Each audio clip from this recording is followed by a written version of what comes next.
আসসালামু আলাইকুম এভরিওয়ান। আজকে আরও একটা এপিসোড দেখার জন্য স্বাগতম জানাচ্ছি আমার চ্যানেলে। আজকে তৈরি করে দেখাবো বেকারি স্টাইলে অরেঞ্জ পাউন্ড কেক। এই পাউন্ড কেকটি A to Z ফলো করলে আপনারা কিন্তু বাসায় একদম পারফেক্টভাবে বেকারি স্টাইলে পাউন্ড কেক তৈরি করে নিতে পারবেন। আশা করছি প্রতিবারের মতো আমার আজকের এই কেকের রেসিপিটি আপনাদের কাছে ভালো লাগবে। তো চলুন মূল রেসিপিটি দেখে নেওয়া যাক। অরেঞ্জ পাউন্ড কেক তৈরি করার জন্য একটা মালটা নিয়েছি। এবার মালটার খোসাটাকে গ্রেটারের সাহায্যে গ্রেট করে নিতে হবে। তবে খেয়াল রাখতে হবে মালটার ভিতরে যে সাদা অংশটা আছে সেটা যেন বের হয়ে না আসে, তাহলে কিন্তু কেকটা খেতে অনেক বেশি তিতভাব চলে আসবে। ভিডিও স্ক্রিনে দেখে বুঝতে পারছেন কিভাবে মালটার খোসাটাকে গ্রেট করে নিচ্ছি। মালটার খোসাটা গ্রেট করে নেওয়া হয়ে গিয়েছে। এখানে প্রায় 1 চা চামচের মতো মালটার খোসা আছে। এবার মালটাটা জুস করে নিব। আমাদের কেক তৈরি করার জন্য হাফ কাপ পরিমাণে মালটার জুস লাগবে। একটা মালটা থেকে যদি হাফ কাপ পরিমাণ জুস না হয় সেক্ষেত্রে কিন্তু আপনারা আরও একটি মালটার অর্ধেক পরিমাণে নিয়ে হাফ কাপ পরিমাণে জুস করে নিতে পারবেন। এবার একটি মিক্সিং বোলের মধ্যে একটা স্ট্রেনারে নিয়ে নিলাম 1 কাপ পরিমাণে ময়দা, 1 টেবিল চামচ কর্নফ্লাওয়ার, হাফ চা চামচ বেকিং পাউডার আর 1/8 চা চামচ পরিমাণে নিয়ে নিচ্ছি বেকিং সোডা, অর্থাৎ 1 চিমটি পরিমাণে বেকিং সোডা এখানে ব্যবহার করতে হবে। এবার সব শুকনো উপকরণগুলোকে খুব ভালোভাবে চেলে নিতে হবে। চেলে নেওয়া হয়ে গেলে শুকনো উপকরণগুলোকে একটা হ্যান্ড হুইস্কের সাহায্যে সব কিছু ভালোভাবে মিশিয়ে নিব। মিশিয়ে নেওয়া হয়ে গেলে একটা সাইডে ঢাকনা দিয়ে ঢেকে রেখে দিব। আর একটি মিক্সিং বলে নিয়ে নিয়েছি 2টা ডিম। ডিমটাকে একটু বিট করে নিব। 30 সেকেন্ডের মতো ডিমটাকে বিট করে নিয়ে এবার এর মধ্যে দিয়ে দিচ্ছি হাফ কাপ পরিমাণে চিনি। চিনিটা দিয়ে 3 থেকে 4 মিনিটের মতো বিট করে নিব। 3-4 মিনিট বিট করে নিলে কিন্তু দেখবেন ডিমের ফোমটা একদম পারফেক্টভাবে তৈরি করা হয়ে যাবে। তবে আপনারা চাইলে কিন্তু এই কেকটাকে ব্লেন্ডারের জারে দিয়েও তৈরি করে নিতে পারবেন, অথবা হ্যান্ড উইক্স দিয়েও ডিমের ফোমটাকে তৈরি করে তারপর শুকনো উপকরণগুলোকে মিশিয়ে নিতে হবে। আমার এই ফোমটা তৈরি করতে 3 থেকে 4 মিনিটের মতো সময় লেগেছে।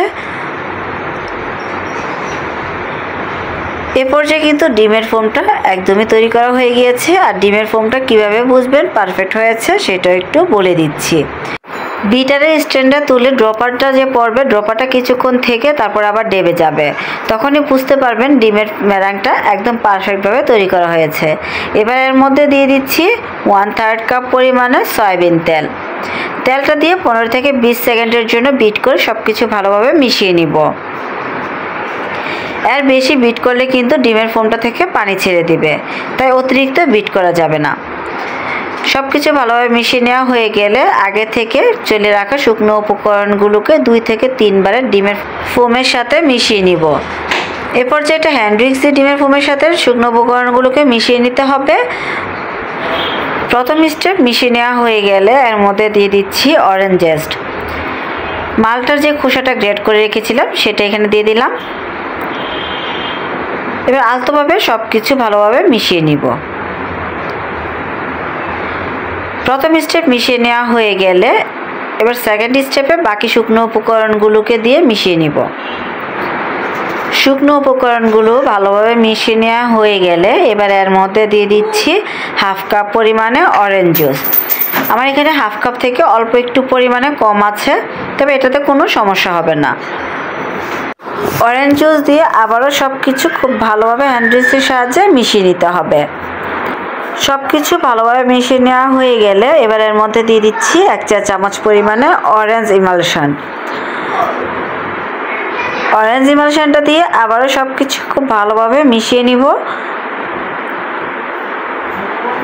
সব কিছু ভালোভাবে মিশিয়ে নেওয়া হয়েছে কিনা সেটা একটা স্প্যাচুলা দিয়ে ভালোভাবে চেক করে নিতে হবে।